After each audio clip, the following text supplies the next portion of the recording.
तो 46 एपिसोड पे हम आ गए हैं। ठीक है, अब थोड़ा लोग कह रहे हैं कि भाई आगे आ रहे हो, उतना मजा आ रहा है। हाँ ठीक है, तो अब देखते हैं अब आगे क्या होता है। ठीक है, वीडियो स्टार्ट करते हैं। बानो, बानो जुलेखा, बानो, बानो जुलेखा, ये बहुत पीछे से शुरू करते हैं ना। बानो, बानो जुलेखा, बानो, बानो, बानो, बानो जुलेखा, बानो, कहाँ हैं आप? बानो, कहाँ हैं आप?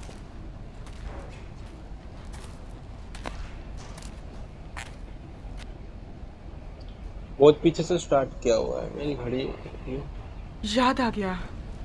तम्मा, मुझे पता है वो कहाँ गई होंगी, जहाँ हमेशा होती हैं। अभी आती ही होंगी। चलो तब तक थोड़ा सा गंदम पीस कर आटा गूंद लेते हैं।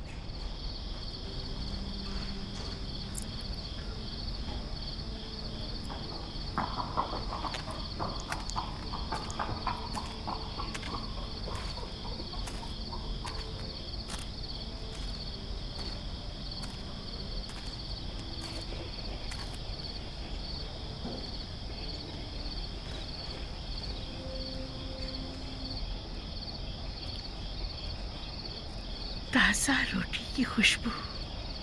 इन्होंने बहुत दिन से खाना नहीं खाया क्या?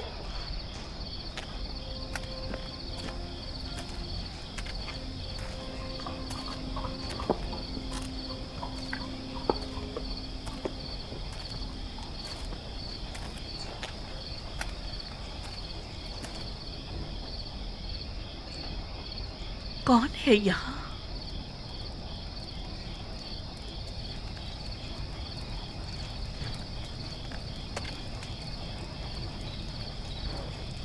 मैंने पूछा कौन है यहाँ? सलाम बानो, खुशामदीद बानो। हमने सारा कसर छान मारा, आप ना मिली। ये लीजिए ताज़ा रोटी।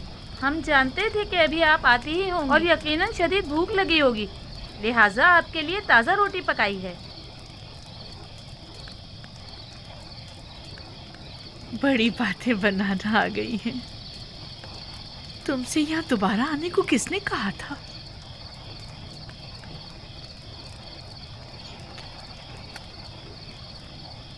आइए बानो, आइए यहाँ आराम से बैठ जाइए। पहले गरम गरम रोटी खा लें।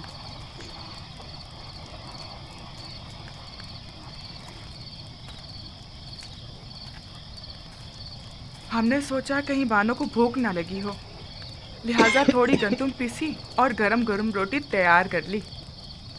और हमने थोड़ा सा आटा यहीं पर रख दिया है। बस आप ही का इंतज़ार कर रहे थे कि एक नज़र बानो को देख लें। सच में ये लोग यार कहीं जाने की जरूरत नहीं। बारिश हो रही है तो पकोड़े खा रहे हैं। भला कोई अपने घर को भी छोड़कर जाया करता है।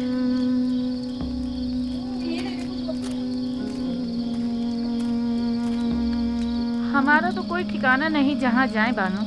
बचपन से अब तक इसी कस्म में जिंदगी गुजारी है, अब कहाँ जाएं?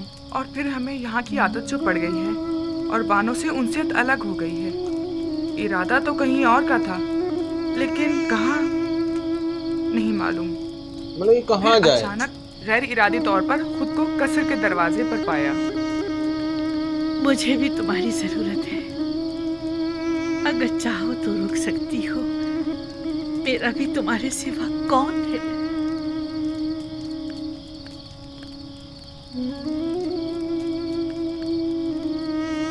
बानो, आपने ये तो बताया नहीं कि आज कहाँ गई थी।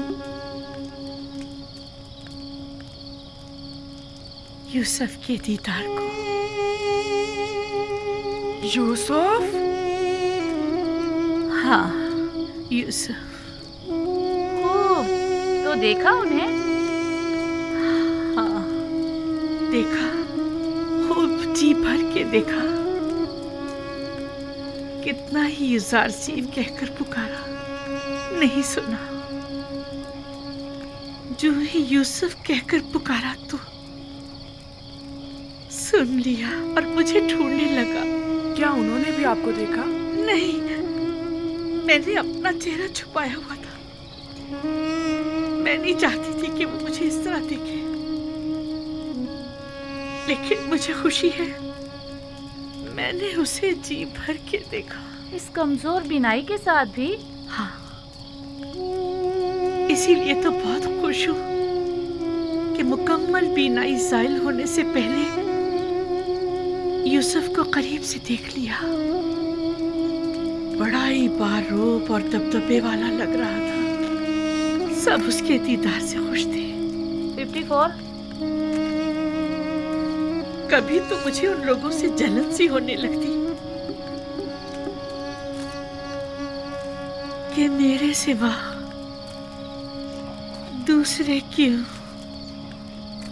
मोहब्बत कर रहे हैं। फिर कभी ये देखकर खुशी भी होती है कि मेरी तरह मेरे उस महबूब को सभी इंतहाई वालेहाना अंदाज में चाहते हैं।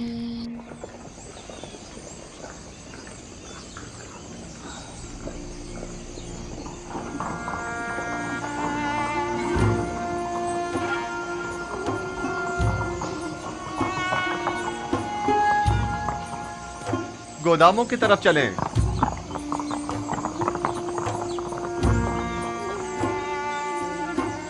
खुदावंद जुज़ार सीफ को सलामत रखे।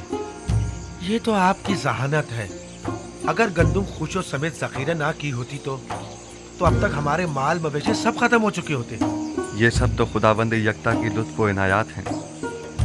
अलबत्ता खुशों समेत जखीरा साजी के दूसरे भी कई समरात हैं जो आप अनकरीब जान जाएंगे। और भी उनके यूज हो सकते हैं।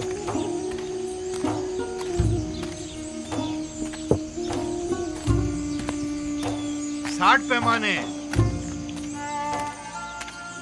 अगला है 9 अमून फरजंदे गोद की।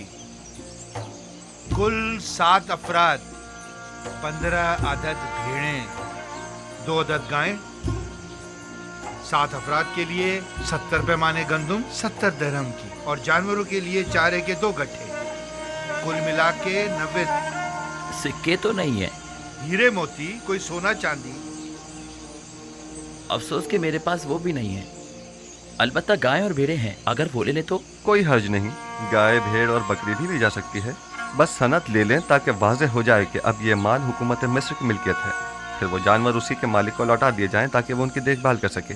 यानी जो भेड़ मैं गंदुम के बदले में दूंगा, मैं उन्हें दोबारा अपने पास रख सकता हूँ? बिल्कुल। बस ये याद रहे कि फिर ये हुकूमत मिस्र की मिल्कियत हो जाएगी और जिस वक्त भी हुकूमत चाहेगी इन्हें आपसे वापस लेने की मजाज होगी। सपासगुजार हूँ या नबी खुदा, सपासगुजार हूँ। बेहतर इससे और क्या होगा। मेरी गायों में से एक के बदले में मुझे गंदुम दे दीजिए। बताइए किस जगह मुझे दस्तखत करने हैं, कहाँ? ये कोई मुनाफा कमाने के लिए थोड़ा बैठे हैं। हम चलते। ये तो बस चाहते कि सपासगुजार हूँ या नबी खुदा, वेस्ट ना हो या कोई खुदा फायदा आपकी ना हिफाजत उठाए। करे।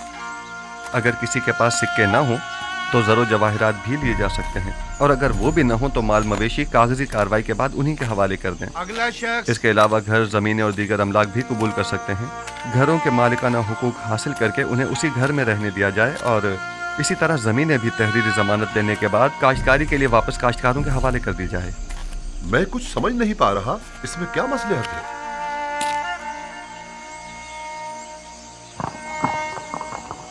मेरा मकसद सिर्फ क़याम अदल है, बाद में आप जान जाएंगे। चलें, हरकत करें। ये लेन देन और मामला करना काफी मज़ाक़खेज़ बात मालूम होती है। आप लोगों की इमलाक और माल मवेशी के बदले में उन्हें गंदुम तो दे रहे हैं, लेकिन कोई भी चीज हुकूमत के ज़ेरे तसर्रुफ नहीं हो। सब्र से काम लीजिए। वक्त आने पर यह मज़ाक़खेज़ बात एक ऐसी हकीकत में तब्दील हो जाएगी जो नाकाबिल तसव्वुर होगी। बस इतना जान लें कि मिस्र को तहबाला करना होगा ताकि वो जो हाकिम हैं महकूम हो जाएं और वो जो अभी दूसरों के दस्ते नगर हैं खुद कफील हो जाएं। तो क्या ऐसा मुमकिन है? अगर खुदा चाहे तो हाँ। ये तो आगे तक की सोच के चलते हैं ना।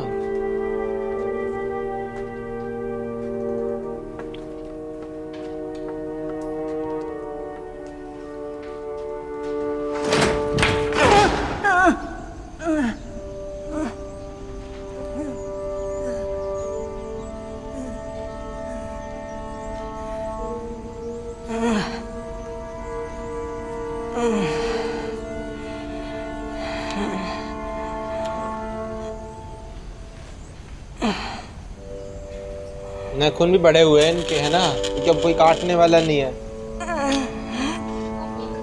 डिटेल मंदिर में, अपने मंदिर में, काइनों के, खुदाओं के मंदिर तो में। वो आमून, आमून वही जो कभी बड़े गुरूर से और तो अंबर में मोहतर मेरे कमरे के कोने में बने माबद में खड़े रहते थे वो जब पर्दे के पीछे न करते थे। और चाहते थे कि मेरे गुनाह के गवाह बनो।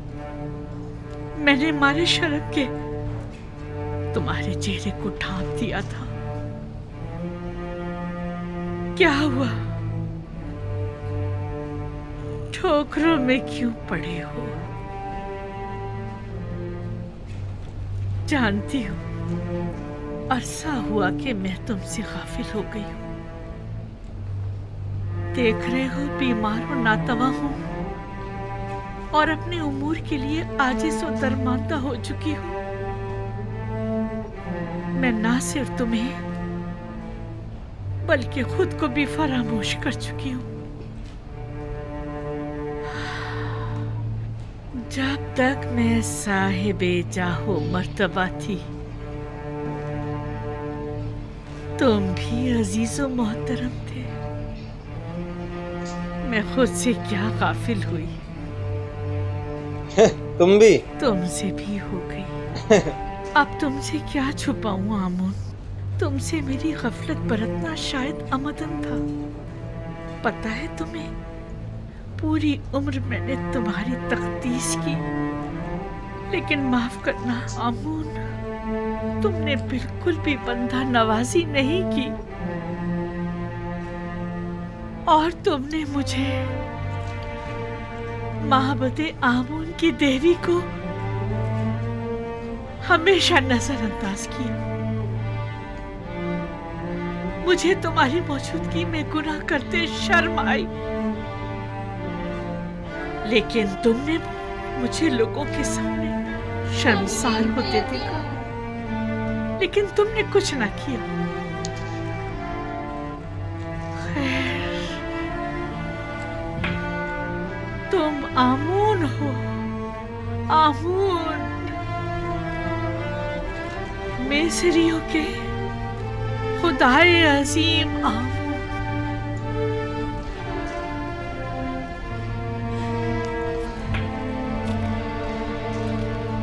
लेकिन नहीं, सुनने में आया है कि मिस्रियों के खुदा तब्दील किए जा रहे हैं।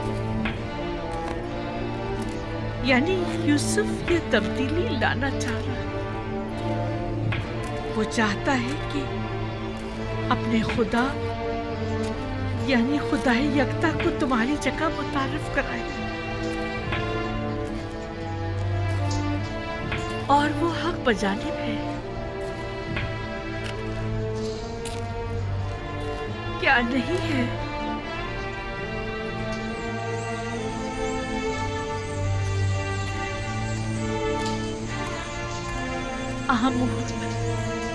बारिश आ रही है बहुत तेज। यूसुफ एक गुलाम से ज्यादा कुछ न था, और उसके खुदा ने उसे अजीज मिस्र बना दिया। हक तो यह है कि यूसुफ को ऐसे खुदा की ताजीम और तकरीम भी करनी चाहिए। क्या ऐसे बंदा परवर और बंदा नवाज खुदा की ताजीम और तकरीम नहीं करनी चाहिए? क्या आमोन की जगह ऐसे खुदा की परस्तिश नहीं करनी चाहिए? और तुमने मेरे लिए क्या किया?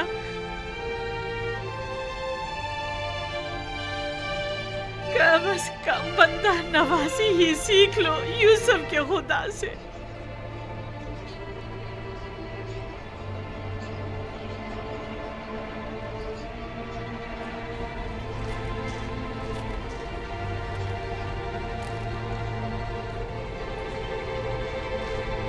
चोरी होगी तो ना पे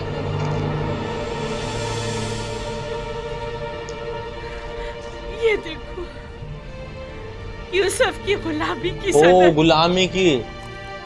अब भी मेरे पास है। देख रहे हो यूसुफ के खुदा ने एक गुलाम को बस्ती की जिल्लत से निकालकर औजे कमाल को पहुंचा दिया, और तुमने मिस्र की बानोई अजीम को औजे कमाल से जिल्लत उखारी की बस्ती में धकेल दिया। यूसुफ के खुदा की लानत और दीगर तमाम खुदाओं की लानत हो कि तुम जैसे कमजोर और नातवा खुदा पर, कि जिसने मुझे इस जिल्लत की बस्ती में धकेल दिया।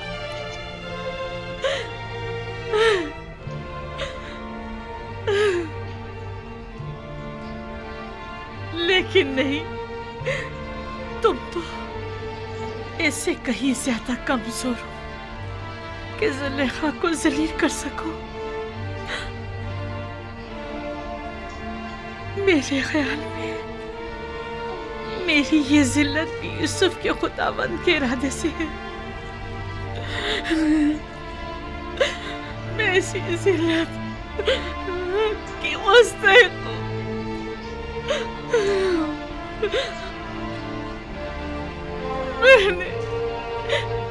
मैंने यूसुफ और उसके खुदा के साथ बहुत बुरा किया। खुशा नसीब यूज़र सीफ के कि वो इतनी खूबियों वाला खुदा रखता है। कौन है? क्या बात है, कोई काम था? नहीं बानो, आपके लिए खाना लाए।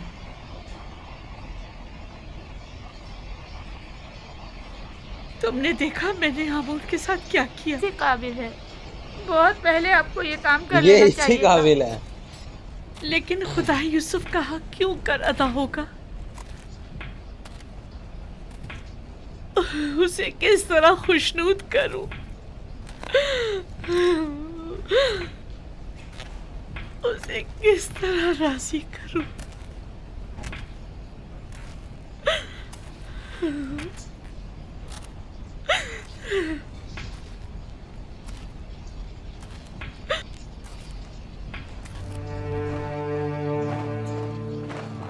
लश्कर मिस्र फरमानदे हुरम धूप की सरबराही में आमून हीथियों के साथ बरसों बरसरे पैकार रहने के बाद कामयाब कामरान मिस्र वापस लौटता है।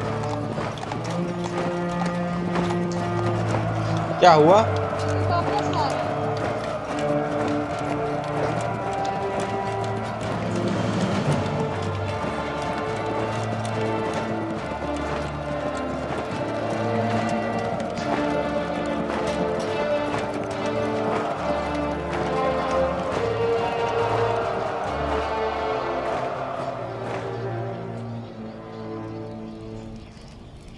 दुरूद हो मिस्र के खुदावंदगार और फरमा रवाए अजीम जनाबे आखनतून पर। दरूद खुदावंद बर फरमान दे पारामुआ होरमहूब और रुदामुन।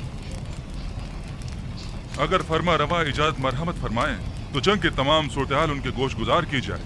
अगरचे फरमान दे होरमहूब और लश्कर मिस्र की सलाहियतों और कामयाबियों की खबरें हम तक पहुंच चुकी हैं, लेकिन खुद उनकी जबान से सुनने का लुत्फ ही कुछ और है। ये सब खुदावंद आखनतून की लुत्फ व इनायत है। आमुन हेतियों ने सरहदी हुदूद की खिलाफ वर्जी करते हुए कत्ल गारत गरी का बाजार गर्म कर रखा था और अपने मफाद के मुताबिक कवानीन वज़ा किए हुए थे। उन्हें एक ही हमले में शिकस्त फाश देकर उनके हजारों लोगों को मौत के घाट उतार दिया और उनकी मस्तूरात और बच्चों को कैद कर लिया, और नतीजतन कसीर माल गनीमत लश्कर मिस्र के हाथ लगा। बाद शिकस्त तमाम लश्कर के सामने उनके बादशाह की माँ अहलो अयाल गर्दनें उड़ा दी गईं और उनके अजसाद। मैं फरमानदे होरमहूब की पैदर पे कामयाबियों और जाफिशानियों को कदर की निगाह से देखता हूँ, मगर आली जनाब बहुत सी बातें अभी बयान करना बाकी है। मुझ में कत्लो गारत गरी के मुतालिक सुनने का हौसला नहीं। अगरचे मैं जानता हूँ कि मिस्र का अमन और इस्तेहकाम आपकी फिदाकारियों और जाफिशानियों की मरहून मिन्नत है, और अगर आपकी शुजाअत और इस्तेकामत न होती तो शायद आज मिस्र भी न होता। जनाबे फरमारवा जंगी सूरत हाल के मुतालिक तो सुन लेंगे, लेकिन खून खराबे के जिक्र से इज्तनाब कीजिए। जनाब हौरम हूँ, कुछ इस तरह जंगी अहवाल बयान कीजिए जो खुदावंद आखरतून को आलूदा न करे। बिनरूस, हमारे बहादुर और थके मांदे फौजी सरबराहान की खातिर तवाज़ो नहीं करोगे?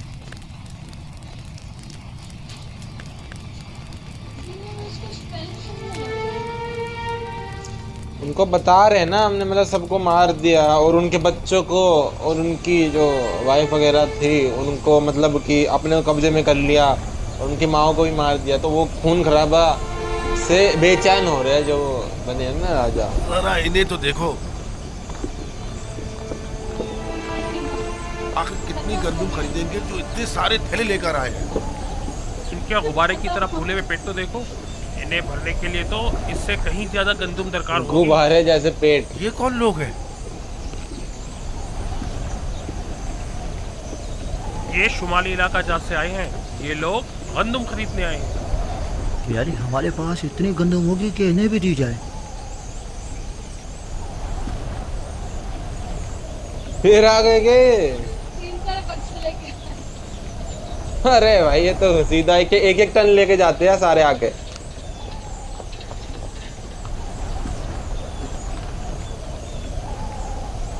तो काहिना ने माबद भी गंदम लेने की गर्ज से तशरीफ लाए हैं। जी हाँ, वो भी 3 गुना कीमत में। इस वक्त तो माबद आमून की हालत इनसे भी बदतर है। आप हमारी मदद क्यों नहीं करते? पहली बात तो यह है कि ये लोग खावरी हैं और हमारी ही तरह इंसान हैं, और दूसरी बात ये कि ये लोग बरसों से मिस्र को खराज देते रहे हैं और अपनी आमदनी का एक कसीर हिस्सा हुकूमत मिस्र के हवाले करते रहे हैं। अब जबकि इन्हें कहत दरपेश है तो हमारा ये फ़र्ज़ बनता है कि हम उनकी मदद करें। जबकि आमून एक सरवतमंद खुदा है, क्या हर्ज है कि वो अपने उस अजीम खजानों में से कुछ दौलत अपने ही माबद के काहिनों पर सर्व कर दे। बिल्कुल था, कभी था, लेकिन अब आमून दौलतमंद नहीं रहा। जो कुछ था सब तुमने ले लिया। आली जनाब, ये खजानची माबद आमून है। नादानिस्तगी में आपने एक अच्छी खबर दे दी है। अच्छी खबर? हाँ, ये आपको बाद में मालूम हो जाएगा। हरकत करें। इन्होंने कह दिया ना अब ज्यादा नहीं है। बहुत से पैगंबर आमून के पास देने के लिए पैगंबरों पर फजीलत और बरतरी रखते हैं। दादा जान, तो क्या आपसे पहले भी बहुत से पैगंबर गुजरे हैं? हाँ मेरी जान, मुझसे पहले भी कई पैगंबर गुजरे हैं और मेरे बाद भी आते रहेंगे। तमाम इंसानों के बाप हजरत आदम हैं। नूह और मेरे दादा इब्राहिम मुझसे पहले गुजरे हैं, और यूसुफ और दीगर पैगंबर मेरे बाद होंगे। आखिरी पैगंबर के जिनका नाम अहमद है, मेरे चचा इस्माइल की नस्ल से होंगे। बाबा, कौन से पैगंबर तमाम पैगंबरों से बरतर और वालातर है? वो जिनकी नबूवत का दायरा सबसे वसी है। हर फरस्ताला नबी किसी खास खित्ते की हिदायत पर मामूर किया जाता है। मसलन मैं सिर्फ अपनी कौम की हिदायत पर मामूर हूं, लेकिन एक पैगंबर ऐसे भी हैं जो पूरी कायनात पर खुदा के अहकामात के नफाज पर मामूर है। रसूल आखिरी पैगंबर है मोहम्मद सल्लल्लाहु अलैहि वसल्लम। बिन्यामीन अभी तक क्यों नहीं आया? क्या वो ये नहीं जानता कि मैं उसका मुंतजिर हूं? परेशान मत होइए बाबा, मैं अभी जाकर देखती हूँ।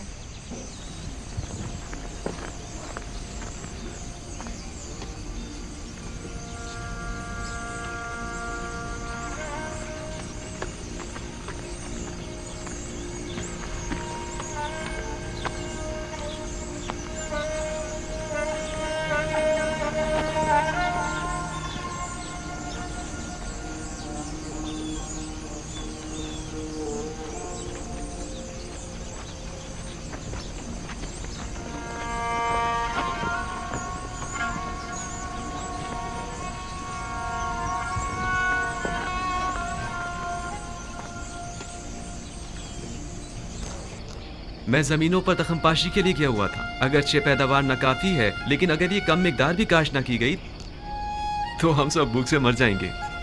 थक गया था, सोचा पहले जरा आराम कर लूं, फिर बाबा से मिलने जाऊं। बिन्यामीन, तुम तो जानते हो कि वो सूरज गुरूब होते ही तुम्हारा इंतजार करने लगते हैं। तुम्हें उन्हें यूं इंतजार नहीं करवाना चाहिए। कभी कभी कोई काम पड़ जाता है तो मैं मसरूफ हो जाता हूँ। दानिस्ता तो ऐसा नहीं करता ना। बिन्यामीन, बहाने मत बनाओ। क्या तुम नहीं जानते कि तुम्हें बाबा से मिलने जाना चाहिए था? क्यों नहीं जानता, जानता हूँ, मासत खा हूँ। अच्छा चले, अब बाबा को मजीद इंतजार मत करवाएं, चले।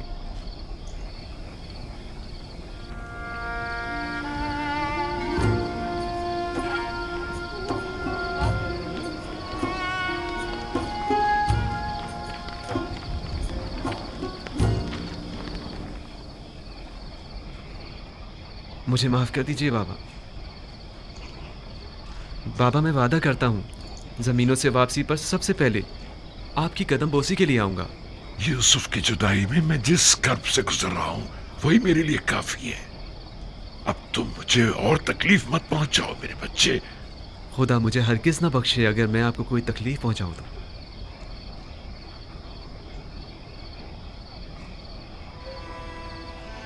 बता दो यार, इतने यूसुफ के बाद मेरा तुम्हारे सिवा कोई नहीं। तुम्हें देखने से मुझे तस्कीन मिलती है।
एक लड़का भी हो गया। मैं बता रहा हूँ ना, इन जो ये कहना चाहते हैं ना वो है मेन। इनकी मतलब पर्सनल जिंदगी इतनी मेन नहीं है। मैंने आमून और आईने आमून परस्ती के खिलाफ इकदाम करने के लिए जनाब फरमारवा को हमेशा किसी मुनासिब वक्त का इंतजार करने का कहा था।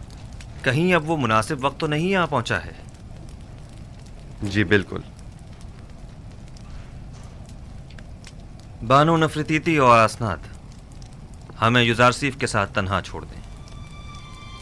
कुछ सीक्रेट बताने वाले अब वो।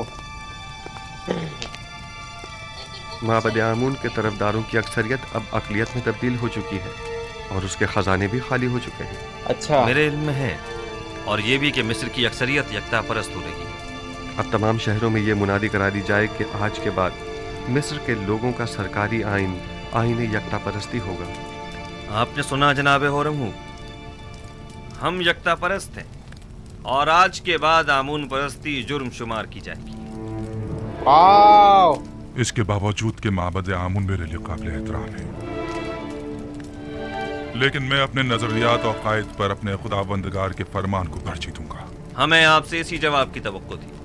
जिस तरह आपने सरहदों को दुश्मनों से पाक किया है, उसी तरह शहरों को भी शिर्क व बुत परस्ती से पाक करना होगा।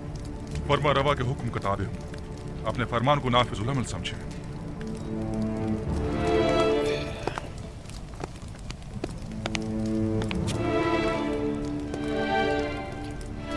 हमें माबद की मज़ाहिमतों और यकता परस्तों और बुत परस्तों के माबैन तसादुम के लिए हमा वक्त आमादा रहना होगा। बेहतर होगा कि लश्कर मिस्र को भी मुकम्मल आमादगी का हुक्म दे दिया जाए। ऐन मुमकिन है कि हमें उठते हुए फितनों को खामोश करना पड़े। बावजूद इसके कि मैं कुछ तो खून के शदीद मुखालिफ हूँ, लेकिन कोई और चारा भी नहीं। इज्तिनाब नागुज़ीर हो चुका है। हमने बरसों सब्र किया और माबद के खिलाफ हर किस्म की कार्रवाई को इल्तवा में डालते रहे, महज इसलिए ताकि इस तब्दीली आइन में बेगुनाहों का खून कम से कम बहे। आप फिक्र मत कीजिए, मैं उम्मीद करता हूँ कि कोई खून रेजी न हो।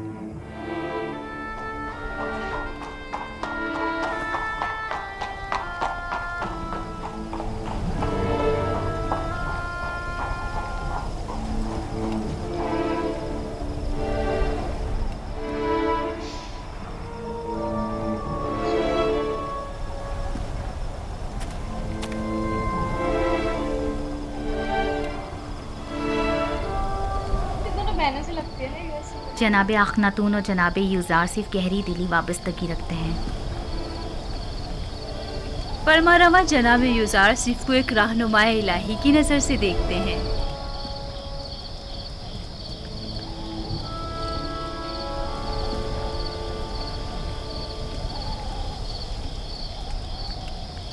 ए नबी खुदा,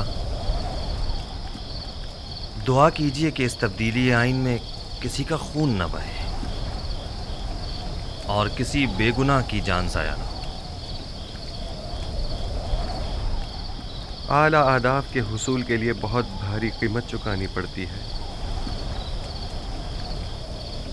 बसा औकात ईमान के पौधे की आबियारी के लिए बहुत ज़्यादा खून बहाना पड़ता है।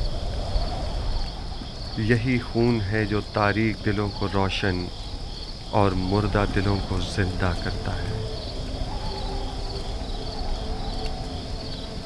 लेकिन इस सब के बावजूद मैं उम्मीद करता हूँ कि खुदाबंद यकता अपने पैरोकारों की नुसरत फरमाएगा और इस मुबारज़े में कुफ्र और शिर्क पर ईमान को गलबा अता फरमाएगा।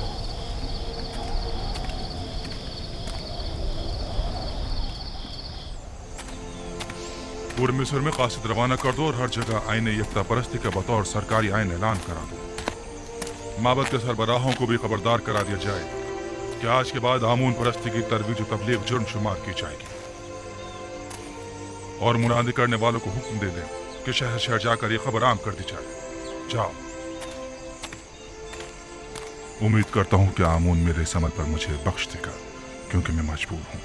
मैं जिस तरह से तो ये अभी भी अजीम खुदा समझता हूँ, उसी तरह अखनातून को भी मिस्र का अजीम फरमारवा और खुदाओं का बेटा गिरदानता हूँ।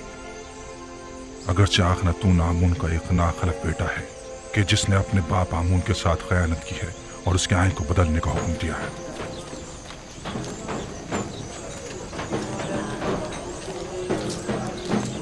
जनाब अखनातून और अजीज मिस्र जनाब यूजारसिफ हकीम के मुताबिक आज से सरजमीन मिस्र का सरकारी आइन आइन यकता परस्ती है।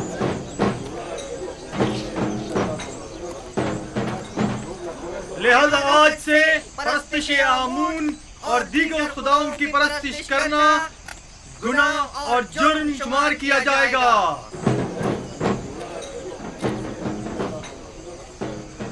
मुझे पता था कि आखिरकार यूजारसिफ भूत परस्तों की बिसात उलट कर रख देगा, लेकिन काहिनों से होशियार रहना होगा। वो लोग खामोश नहीं बैठेंगे।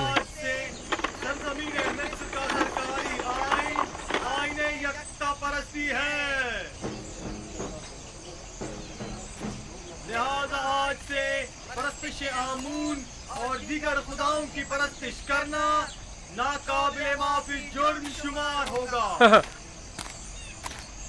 खुद यूजारसिफ ने हमारे लिए क्या कर दिया है जो अब उसका खुदा हमारे लिए करेगा। यूं कहो ना कि चूंकि यूजारसिफ ने तुम्हें बुलंदी से पस्ती में ला खड़ा किया है, इसलिए तुम उसके मुखालिफ हो, वरना हमने तो यूजारसिफ में महरूमों और मोहताजों की खिदमत और भलाई के सिवा कुछ नहीं देखा है। उसने तुम्हारी खिदमत नहीं की, मैंने और मुझ जैसों ने तुम्हारी खिदमत की है। उसने आमून के खजानों और हम जैसों की जेबों को खाली किया है ताकि तुम जैसे फकीरों और मोहताजों के पेट भर सके। तुम जैसों को जो कि यूजारसिफ के जख्म खुर्दा हैं, उनकी मुखालफत करनी भी चाहिए। हैरत है कि तुम लोग किस तरह एक दिखाई देने वाले और हाजिर खुदा आमून को छोड़कर एक अनदेखे और गायब खुदा की परस्तिश करते हो।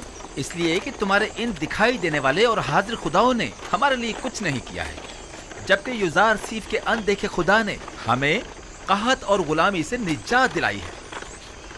हम यूजारसिफ के उस अनदेखे खुदा को तुम्हारे इन दिखाई देने वाले खुदाओं से कहीं ज्यादा हाजिर और नाजिर मानते हैं। खुदावंदार मिस्र जनाबे अखनातून बुजुर्ग और जनाब यूजारसिफ हकीम के मुताबिक आज से सरजमीन मिस्र का सरकारी आइन आइन यकता परस्ती है। लिहाजा आज से परस्तिश आमून और दीगर खुदाओं की परस्तिश करना नाकाबिले माफी जुर्म शुमार होगा। खामोश हो जाओ खबीसो, मुंह बंद करो, खुराफात बक रहे हो। काहिन, तुम्हें अपनी जान अजीज नहीं है जो इस तरह अखनातून के फरमान के खिलाफ बोल रहे हो? अखनातून ने तुम्हें हुक्म दिया है कि कूचा और बाजार में जाकर इस बात की तशहीर करो। बिल्कुल, जनाब आखनातून और जनाब उजार सीफ का फरमान है, और जो कोई भी दीन एकता परस्ती की मुखालफत करेगा वो कैद कर दिया जाएगा।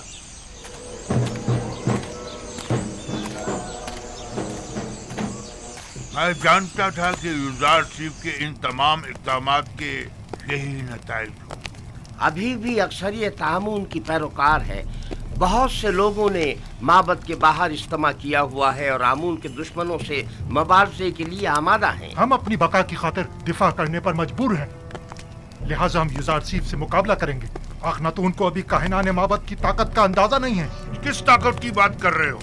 हमारे पास अब तो लश्कर तक तो है नहीं। इसी आवाम के जरिए अगर हम उन्हें ही आमादा और मुसल्ला कर दें तो आप देखेंगे कि वो किस तरह मुकाबला करते हैं। अब काइनों का क्या होगा?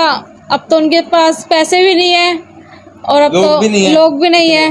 थोड़े बहुत लोग हैं। अब वो लोग देखते हैं कौन सी साजिश करते हैं, कुछ नई साजिश तो ढूंढेंगे पक्का।